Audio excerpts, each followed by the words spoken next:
નમસ્કાર, સ્વાગત છે આપનું લોકમંચમાં અને તમામ દર્શક મિત્રોને સ્વાતંત્ર્ય પર્વની ખૂબ ખૂબ ગુજરાત ન્યૂઝ તરફથી શુભકામનાઓ.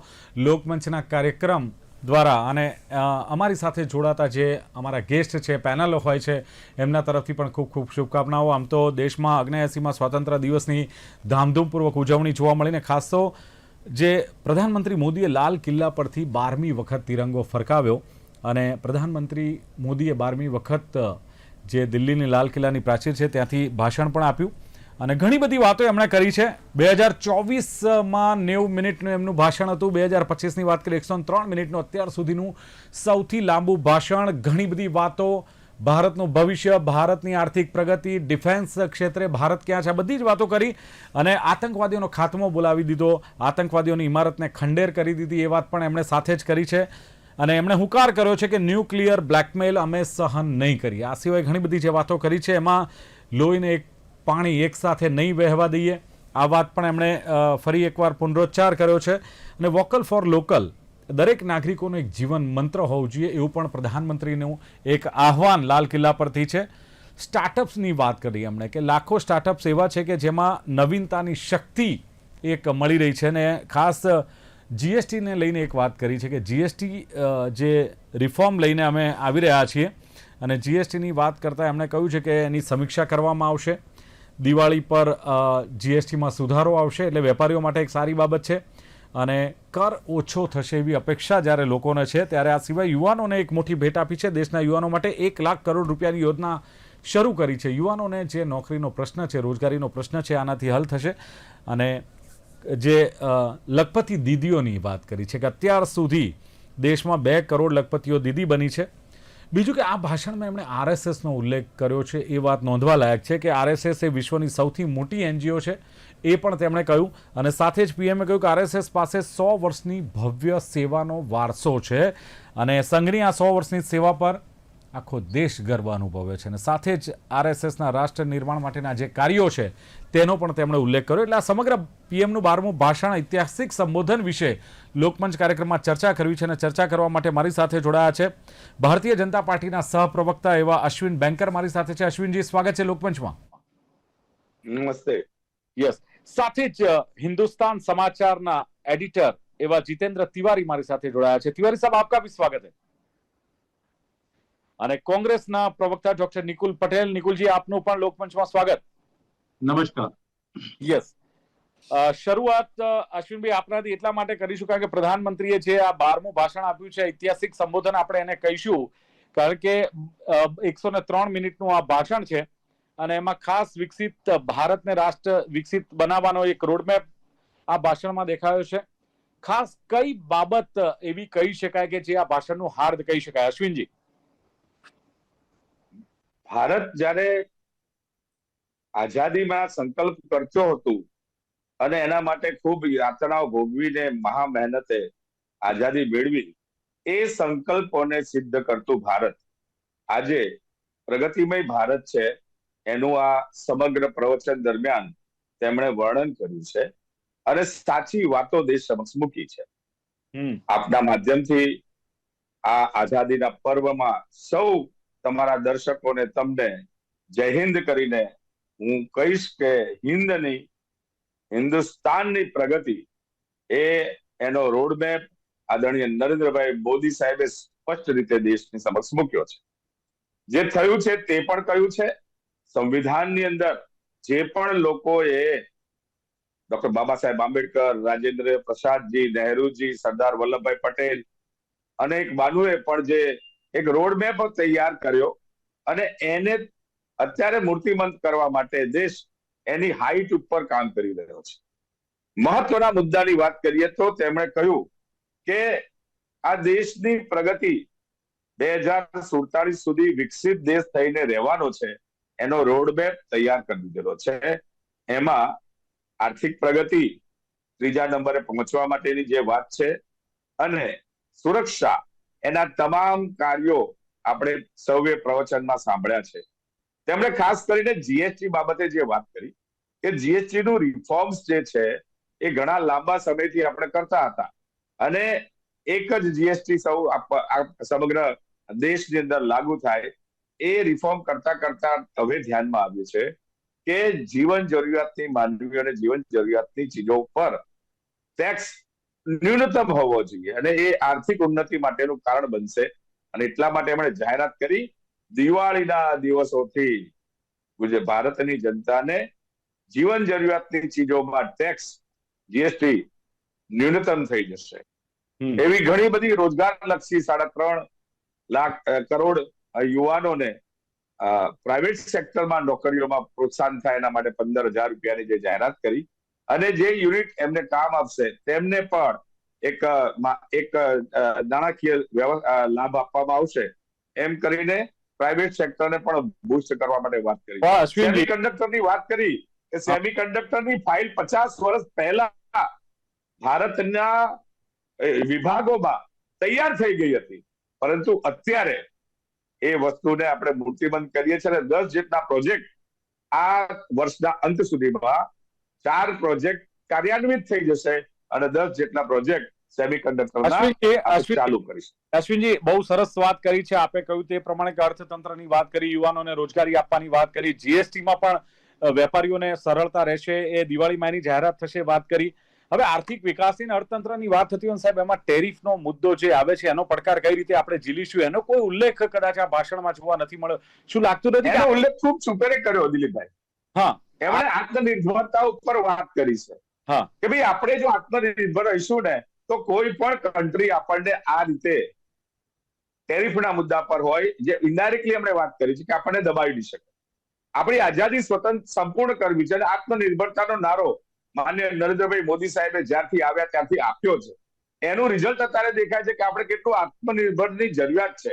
કારણ કે અન્ય દેશો પર એમણે કહ્યું આત્મનિર્ભરતા એટલે ટ્રેડની વાત નથી, એક્સપોર્ટ ઇમ્પોર્ટની વાત નથી. કોઈ પણ બાબત પર આપણે આત્મનિર્ભર થઈશું તો કોઈ દેશની આ ટેરિફ જે થ્રેટ છે એની અંદર આપણે જવાની એમાં આવવાના શક્યતા નહીં રહે. એમણે ટેરિફ એવો શબ્દ નથી વાપર્યો, પણ આત્મનિર્ભરતા ઉપર આપણે વધુ ને વધુ પણ ભાર આપીએ એ આનો जवाब છે. चलो बिल्कुल. एडिटर हिंदुस्तान समाचार के हमारे साथ जितेंद्र जी जुड़े. जितेंद्र जी, तिवारी साहब, क्या कहना है कि जिस तरह से आत्मनिर्भर भारत पर ज्यादा जोर दिया गया, अर्थतंत्र पर इसकी क्या इफेक्ट आएगी, ये सब बातें हुई. आप किस तरह से इस मतलब जो भाषण को देख रहे हो, जो 12वीं बार जो प्रधानमंत्री ने लाल किले की प्राचीर पर से जो भाषण दिया, उसको किस तरह आप देख रहे हैं सर?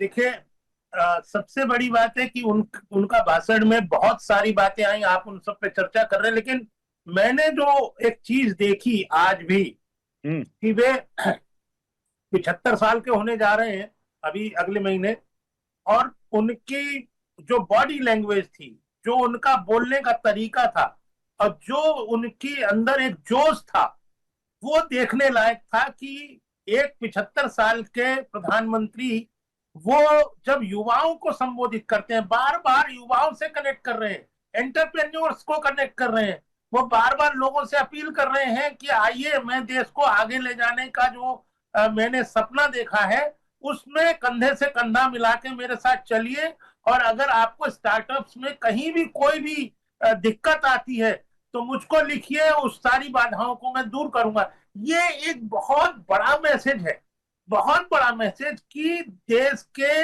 युवाओं को, जो देश का भविष्य बनाने वाले हैं, उनसे सीधे कनेक्ट करना और फिर उनके सामने आत्मनिर्भरता का विषय खड़ा करना कि आप आने वाली ये जो स्वतंत्रता, हमारे नाम गिनाए सब अभी हमारे भाजपा वाले मित्र ने, कि सबने एक स्वतंत्रता तो दिलाई हमको, स्वाधीनता हमको मिली, स्वतंत्रता मिली, पर आत्मनिर्भरता के लिए हम अपनी पीढ़ी को लगाएं, अपना जीवन खपाएं, और 2047 का सपना अभी से देख रहे हैं वो. तो सबसे बड़ी बात है कि चाहे वोकल फॉर लोकल हो, स्वदेशी हो, जीएसटी हो, ये सारी चीजें अब प्रधानमंत्री वर्ष में एक बार बोलते हैं, देश के सामने एक बार सारा विजन रखते हैं. भाषण जरूर लंबा हुआ, लेकिन सारी चीजों को उन्होंने कनेक्ट किया. और सबसे बड़ी बात है कि जब उन्होंने ये साफ कर दिया कि इस देश की सुरक्षा के साथ सैनिकों को मनोबल बढ़ाने के साथ साथ सुदर्शन चक्र की उन्होंने बात की, इसमें कृष्ण जन्माष्टमी को उन्होंने याद किया. बहुत बहुत सारी चीजें हैं, लेकिन सबसे बड़ी बात है कि देश के लोगों के अंदर एक आत्मविश्वास पैदा करना, एक उनको अपने देश के लिए कुछ करने का एक रास्ता सुझाना कि आप कैसे कर सकते हो। आप अपने ये बच्चों के खिलौने भी हम 70 साल तक चाइनीज खिलौने से खेलते रहे, आज हम एक्सपोर्ट करें। एक छोटा सा उदाहरण है कि हम अपने देश को कैसे हर चीज में आत्मनिर्भर बना सकते हैं। और अब हम जो है चिप क्यों नहीं बना सकते, हम अपना स्पेस स्टेशन क्यों नहीं बना सकते। तो ये जो उनकी आंखों का सपना है, ये सपना वो इन जो युवा हैं, जो देश की आने वाली पीढ़ी है, उनकी आंखों में उतारने की उन्होंने भरसक कोशिश की है कि ये जो मेरा सपना है ये आपका भी सपना बने और इस देश का सपना बने कि ये देश दुनिया की सबसे बड़ी ताकत बनकर दिखे, चाहे वो किसी भी मोर्चे पर हो। ये एक मैंने जो उनका मैसेज समझा है, ये एक बहुत बड़ी बात है। बहुत अच्छा मैसेज है, बहुत अच्छा भाषण उन्होंने दिया है, बहुत सारी बातें उन्होंने बताई। पर क्या लगता है कि विकसित भारत की अगर बात कर रहे हैं, विकासशील भारत की बात कर रहे हैं, आपने बताया 2047 का जो विजन लेके भारत आगे जा रहा है, तो उसमें जो टैरिफ का मुद्दा है, टैरिफ थोड़ा मतलब उसमें रोड़ा बन सकता है, तो लगता है कि उसका थोड़ा उल्लेख करने की जरूरत थी। ऐसा लगता है आपको कि टैरिफ के बारे में? मुझे नहीं लगता। ये दो देशों के बीच में टैरिफ का मामला आया है, अब इसको आप इतना बड़ा समझे, ये तो व्यापारिक चीजें हैं। आपको अब जैसे वो खेल रहे हैं ट्रम्प महाराज, वो चाइना के साथ पहले बांह उमेटते हैं, फिर कहते हैं अब हमने अक्टूबर तक बढ़ा दिया।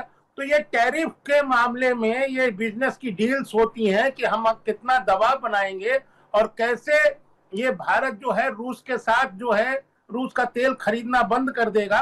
तो भारत उनके दबाव में अब तक तो आया नहीं है। और प्रधानमंत्री ने जो शब्द प्रयोग किया है इसी में है वो कि ये जो दबाव की राजनीति लोग करते हैं कि हमको तेल खरीदना पड़ रहा है, करोड़ों करोड़ों का तेल खरीदना, तो हम जिस दिन आत्मनिर्भर हो जाएंगे, हम सोलर एनर्जी से बाकी चीजों से, उन्होंने कहा हम अपने समुद्रों में नए तेल के भंडार खोजेंगे। क्या है ये? इसका अर्थ है कि जिस दिन हम आत्मनिर्भर बन जाएंगे उस दिन ऐसी बंदर घुड़की देने वाले लोग भी नहीं दिखाई देंगे। तो ये आत्मनिर्भरता में ही उसका ये टैरिफ वैरिफ सब घुस गया, उसका कोई उल्लेख करने की जरूरत नहीं है। भारत मजबूत हो, भारत आत्मनिर्भर बने और यहाँ के युवा उसमें पूरा का पूरा योगदान दें, ये उसका जो मंत्र है, अगर वो हम लेके चलते हैं कि हम वोकल फॉर लोकल। अब भाई अगर आपको थोड़ा बहुत ये देखना पड़े कि हमारी जो इकोनॉमी है और मजबूत हो जाए, जो वो खुद ही कह रहे हैं, तो उसका मतलब क्या है? तो ये मैं नहीं समझता कि लाल किले की प्राचीर से वो अपने देश के लोगों को संबोधित कर रहे थे और उसमें उनको जो सबसे बड़ी चीज दिखाई दी थी, उन्होंने पहली बार पाकिस्तान को लेकर दुश्मन शब्द का प्रयोग किया है। आज से पहले प्रधानमंत्री कभी लाल किले की प्राचीर से साफ साफ नहीं बोलते थे। उन्होंने बता दिया कि खून और पानी नहीं साथ बह सकते और किसी भी दुस्साहस का, उन्होंने कहा कि अभी नींद से पूरी तरह जागा नहीं है, कुछ जितना हमने उसको नुकसान पहुंचा दिया, बहुत साफ साफ बोला है। तो मैं समझता हूं कि इतना ताकतवर भाषण था इस देश के लिए, इस देश की लोगों के अंदर जो भावना पैदा करने की कोशिश थी। मैं नहीं समझता कि टैरिफ जैसा एक छोटा विषय, तात्कालिक विषय, उसका कोई उल्लेख जरूरी था। बिल्कुल નિકુલભાઈ, જે પ્રમાણે અશ્વિન બેંકરે વાત કરી, જે પ્રમાણે જે જીતેન્દ્ર તિવારીએ વાત કરી, મને લાગે તમારે મુશ્કેલ પડશે થોડો જવાબ આપવા માટે, કારણ કે પ્રધાનમંત્રીની જે પ્રમાણે વાતો છે અને જે મજબૂત ભારતની વાતો છે, આત્મનિર્ભરની વાતો છે, ખરેખર એક એક વાત કદાચ એની વિશ્લેષણ કરવા બેસીએ તો દેશ માટે છે, દેશવાસીઓ માટે છે। ત્યારે આ જે ભાષણ છે, લાંબુ ભાષણ 103 મિનિટનું, એમાં તમામ બાબતોનો ઉલ્લેખ એમણે કર્યો છે, તમામ પાસાઓને આવરી લેવાનો પ્રયાસ જે પ્રધાનમંત્રીએ કર્યો છે। વિપક્ષ તરીકે તમે આ ભાષણને કેવી રીતે મૂલવો છો? સૌપ્રથમ પ્રધાનમંત્રીએ આજે જે રીતના આપણા 79th ઇન્ડિપેન્ડન્સ ડે પર પોતાની પ્રતિક્રિયા આપી, તો એવું લાગી રહ્યું છે કે એમણે કોંગ્રેસના ખોબે ખોબા ભરીને વખાણ કર્યા। હંમેશા ભારતીય જનતા પાર્ટી અને પ્રધાનમંત્રી કોંગ્રેસના નેતાઓને વખોડતા હોય છે, કોંગ્રેસની નીતિઓને વખોડતા હોય છે, પરંતુ આજે એમના શરૂઆતથી લઈને તમે જુઓ, એમણે સંવિધાનની વાતો ચાલુ કરી અને સંવિધાનના રચયિતા દરેક કોંગ્રેસ નેતાઓને એમણે અભિવાદન આપ્યું કે વાહ, જેટલું કેટલું સરસ સંવિધાન બનાવ્યું છે કે આજે દેશ આપણો ટકી રહ્યો છે, દેશ આપણો ચાલી રહ્યો છે। એટલે હું પ્રધાનમંત્રીને આભાર વ્યક્ત કરવા માંગીશ કે ચલો તમે કંઈક તો એપ્રિશિએટ કર્યું કોંગ્રેસનું. આગળ વધીએ તો એમણે ઓપરેશન સિંદૂરની વાત કરી અને ઓપરેશન સિંદૂરમાં બી આત્મનિર્ભરતાની જે વાત હતી ને, એમાં જે જવાહરલાલ નહેરુજી દ્વારા DRDO ની સ્થાપના કરવામાં આવી, મનમોહન સિંહ દ્વારા જ્યારે બ્રહ્મોસ મિસાઇલના જે શું કહે કે આપણા સૈનિક બેડામાં સામેલ કરવામાં આવ્યું, એ બધાની એમણે આત્મનિર્ભરતાની વાત કરી. આપણો જે ડિફેન્સ ડોમ હતો એ બી અમારા કોંગ્રેસના ટાઈમમાં જ્યારે શું કહે કે એનું રિસર્ચ ચાલુ થયું ને ત્યારે એમણે વાત કરી. તો ખૂબ સરસ. જે વ્યક્તિઓ એવું કહેતા હતા કે કોંગ્રેસે પોતાના શાસન દરમિયાન દેશ માટે કશું જ નથી કર્યું, પરંતુ આજે પ્રધાનમંત્રી એક પછી એક વખાણ કરતા ગયા. બીજી વાત કરીશ, ન્યુક્લિયર ઇન્ડસ્ટ્રીની એમણે વાત કરી. ન્યુક્લિયર ઇન્ડસ્ટ્રીની અંદર એમણે કીધું કે હવે પછીના 10 વર્ષમાં 10 ગણું થઈ જશે. અરે થઈ જ જશે ને, કારણ કે બાબા એટોમિક રિસર્ચ સેન્ટરની જે સ્થાપના જવાહરલાલ નહેરુએ કરી હતી, 70 વર્ષના એક્ઝોસ્ટિવ રિસર્ચ પછી આપણે પોતાનું ઇન્ડિજિનિયસ ન્યુક્લિયર રિએક્ટર બનાવી શક્યા છે અને કાકરાપારના અણુ મથકમાં યુનિટ 3 અને યુનિટ 4 માં સફળતાપૂર્વક ચાલી રહ્યું છે. તો એ દેશનું વિઝન હતું, જે મિશન હતું, એ મિશન અને વિઝનને એમણે પ્રસ્થાપિત કરી બતાવ્યું કે જે કોંગ્રેસની વિચાર હતા એ બધા આજે થઈ રહ્યા છે. પ્રધાનમંત્રી અવકાશની બી વાત કરી તો ઈસરોની સ્થાપના કરી અને જે ઈસરોના દ્વારા જે રિસર્ચ થયું એના ભાગરૂપે આપણે જે આત્મનિર્ભર બન્યા છે અને આવનારા દિવસોમાં સ્પેસ સ્ટેશનની સ્થાપના કરીશું, તો એ કોંગ્રેસનું વિઝન હતું અને આજે એને આગળ ધપાવી રહ્યા છે. છેલ્લો મુદ્દો કહીશ કે પ્રધાનમંત્રીએ યુવાઓને રોજગારીની અંદર સ્ટાઇપેન્ડ આપવાની વાત કરી. તો એપ્રેન્ટિસ એક્ટ 1961 ની જ વાત કરતા હતા મારા પ્રધાનમંત્રી અને કહેતા હતા કે આ તહેત હું મારા જે સ્ટાઇપેન્ડ છે હું વધારે આપીશ. તો આમાં મને તો આનંદ થયો કે આજે ચલો ભારતીય જનતા પાર્ટીના દરેક પ્રવક્તાએ બી એક્સેપ્ટ કરવું પડશે અને ભારતીય જનતા પાર્ટી દ્વારા ચાલતા જે બી નેતાઓ છે એમણે એક્સેપ્ટ કરવું પડશે કે આ દેશની અંદર કોંગ્રેસે જે સંવિધાનના બીજ બોયા હતા અને જે વિકાસની યાત્રા ચાલુ કરી હતી અને જે રિસર્ચ અને ડેવલપમેન્ટની જે મારા સાહેબ વાત કરતા હતા, સ્ટાર્ટઅપની વાત કરતા હતા, એ બધું જ એક સાથે સમપ કરીને એમણે કહી દીધું કે કોંગ્રેસે દેશ માટે જે કર્યું છે ને એ ભાજપે હવે કરવાનું છે. પણ ડોક્ટર નિકુલ પટેલ, કોંગ્રેસે 100% એ સમયે જે કરવાનું હતું એ કર્યું હતું, પણ એને આગળ વધારવાનું કામ ને જે એક એને એક્શનમાં લાવવાનું કામ ભારતીય જનતા પાર્ટીની સરકાર છેલ્લા 14 વર્ષથી કરી રહી છે, એટલે એને તો તમારે બિરદાવો. અને બીજું કે માની લો કે કોંગ્રેસ વાતો કરી કે કોંગ્રેસના મેં કશે પ્રધાનમંત્રીનો વિરોધ કર્યો જ નથી. હું તો કહું છું કે એક્સેપ્ટ કર્યું એમણે કે કોંગ્રેસે 70 વર્ષના શાસનમાં આટલું બધું કર્યું છે એમ. અશ્વિનભાઈ, કોંગ્રેસના શાસનમાં જે થયું ને એને લઈને તમે આગળ વધારી રહ્યા છો, એટલે નિકુલ પટેલ કોંગ્રેસને જે યશ મળ્યો છે એની વાત કરી રહ્યા. પ્રધાનમંત્રીએ કહેવાય ને કે મને કદાચ કોંગ્રેસને એપ્રિસિએટ કર્યું છે, એના કાર્યોને એપ્રિસિએટ કર્યા છે. નહીં, જો દિલીપભાઈ, એક દેશના નેતાની પાસે અપેક્ષા હોય કે સૌને સાથે લઈને ચાલે, પરંતુ દેશને ખબર છે કે આ સંવિધાન બનાવવામાં ડોક્ટર બાબા સાહેબ આંબેડકરનો કેટલો મહત્વનો ફાળો છે અને એમને રોકવા માટે કોણે આંગળી કરી હતી, આ દેશને ખબર છે. હવે હું એમ કહું છું નિકુંજભાઈની વાતમાં કે પહેલાથી મોજૂદ હતું, હવે ક્યાં ના પાડીએ છીએ, પરંતુ ધરાતલ પર ઉતારવા માટે આટલી વાર કેમ લગાડી? માન્ય વડાપ્રધાન શ્રી એવું કહ્યું કે 50-60 સાલ પહેલા સેમી કંડક્ટરની ફાઇલ ઓલરેડી રેડી હતી, તો કોણે રોક્યા તમને? તો એ જે વાતો છે એવી અનેકવિધ વાતો સંવિધાનમાં છે, પરંતુ શાસકોએ એને ઝડપી અમલવારી ના કરી, ભટકાવ્યું, લટકાવ્યું. એના કારણે દેશની પ્રગતિમાં થોડો વાર લાગી જાય. હવે દેશની પ્રગતિમાં માનનીય વડાપ્રધાન નહેરુજીને પણ, સરદાર વલ્લભભાઈ પટેલને પણ યશ તો આપે જ છે, પરંતુ તમારે કહેવું પડે કે ત્યાર પછી 50 વર્ષ તમે જે રાજનીતિ રમ્યા એમાં વિકાસ ઘટ્યો, હવે વિકાસ વધ્યો છે. એને અભિનંદિત આપશો તો જ મને લાગે છે રચનાત્મક રીતે ભારત આગળ વધશે.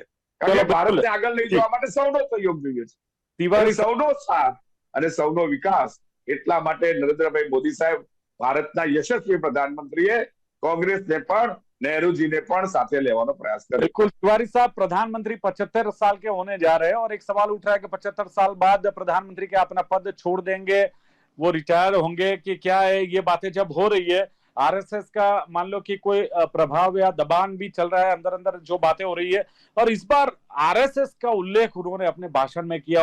आरएसएस को उन्होंने सबसे बड़ी एनजीओ कहा है, 100 साल का उनके पास भव्य सेवा का वारसा है, वो बात की है। और बोले पूरा देश आरएसएस पर गर्व कर रहा है। आरएसएस का उल्लेख क्यों, इसके पीछे का कारण कोई तिवारी साहब? राष्ट्रीय स्वयंसेवक संघ निश्चित तौर पे 100 साल में उसने देश के लिए जिस प्रकार से काम किया है और उसके स्वयंसेवक जिस प्रकार से सभी क्षेत्रों में, सेवा क्षेत्र से लेके, अनुशासन से लेके, राष्ट्रभक्ति से लेके, कहीं भी उसके स्वयंसेवक जिस तरीके से आगे आते हैं, काम करते हैं, एक संगठन जिसकी 100 वर्ष की यात्रा है और उसमें जो श्वेत वस्त्र सन्यासी की तरह से प्रचारक काम कर रहे हैं, समाज में जाकर काम कर रहे हैं, संगठन का काम कर रहे हैं, ऐसे संगठन की, ऐसे एक संस्थान की अगर लाल किले के प्राचीर से भारत के प्रथम प्रधानमंत्री ने पहली बार नाम लिया है तो इसमें किसी को कोई आपत्ति नहीं होनी चाहिए। ऐसा हुआ देखिए, दूसरी बात, पहली बात तो राष्ट्रीय स्वयंसेवक संघ का उन्होंने जिस प्रकार से नाम लिया है, वो संघ के प्रचारक भी रहे हैं, अभी भी वो उसी भूमिका में है, और वो महामंत्री होने के बाद मुख्यमंत्री और प्रधानमंत्री बने, ये उनका सुयोग था, वरना तो उनका पूरा जीवन ही संघ को समर्पित हुआ था। तो इसलिए उन्होंने उस संगठन का नाम लिया है जिसने उनको गढ़ा है, तो इसमें किसी को कोई आपत्ति नहीं होनी चाहिए।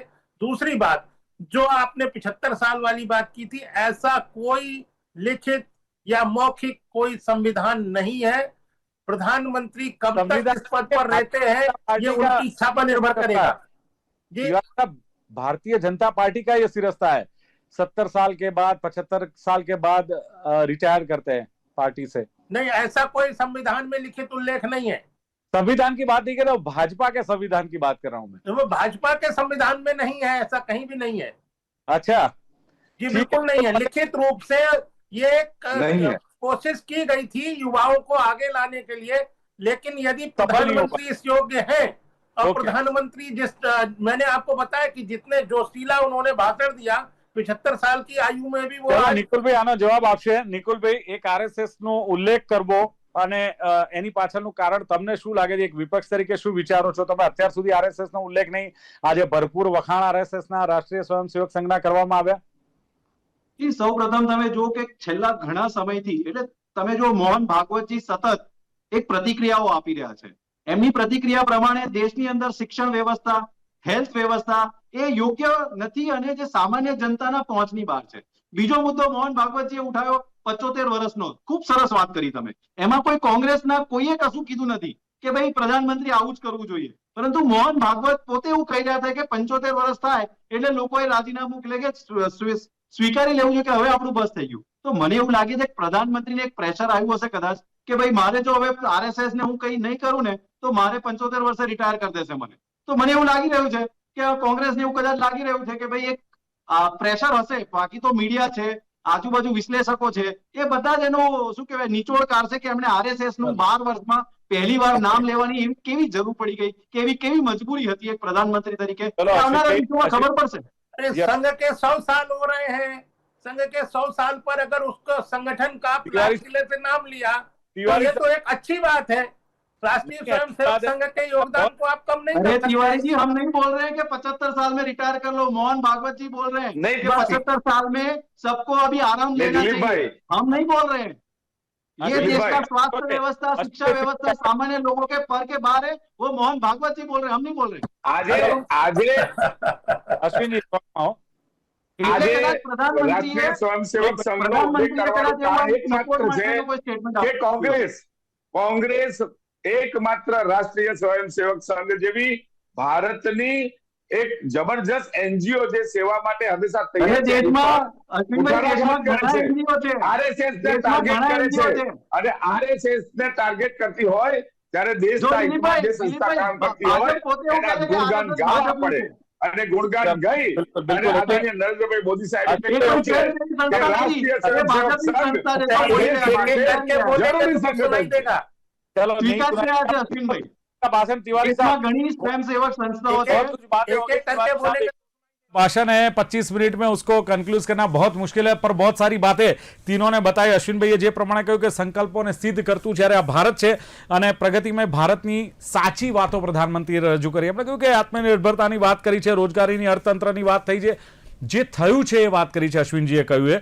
અને બીજું કે ઘણી બધી વાતો એમણે જે કરી છે અને ખાસ તો ધરાતલ પર લાવ્યા છે. કોંગ્રેસે જો અત્યાર સુધી બધું કર્યું હતું તો કેમ ભટકાવ્યું લટકાવ્યું, દેશની પ્રગતિમાં રોડા નાખ્યા. ત્યારે જીતેન્દ્ર તિવારીએ કહ્યું છે કે 75 વર્ષમાં જે આપણે વાત કરી રહ્યા છીએ એમાં એમની પ્રધાનમંત્રીની બોડી લેંગ્વેજની એમણે વાત કરી કે જોશ જોવા મળ્યો, યુવાઓને ક્યાંક એટલે કે આપણા ભવિષ્યને ક્યાંક કનેક્ટ કરતા જોવા મળ્યા કે આવો ભાગીદાર થાવ ભારતના વિકાસમાં, પ્રગતિમાં. આત્મનિર્ભર ભારતનું સ્વપ્ન આપણે સૌ સાથે મળીને આગળ વધારીએ એવું તિવારી સાહેબનું કહેવું છે. લોકલ ફોર વોકલ, જીએસટીની વાત કરી, ટેરિફ અને બિઝનેસ એક ડીલ છે, પણ એક મેસેજ એમનું કહેવું છે કે ચોક્કસ આપ્યો છે કે ભારત કોઈના દબાવમાં આવ્યું નથી ને આવવાનું પણ નથી અને દબાવની રાજનીતિ હવે નહીં ચાલે, આપણે જાતે તેલના ભંડાર ઊભા કરીશું. એ તિવારી સાહેબે કહ્યું ને.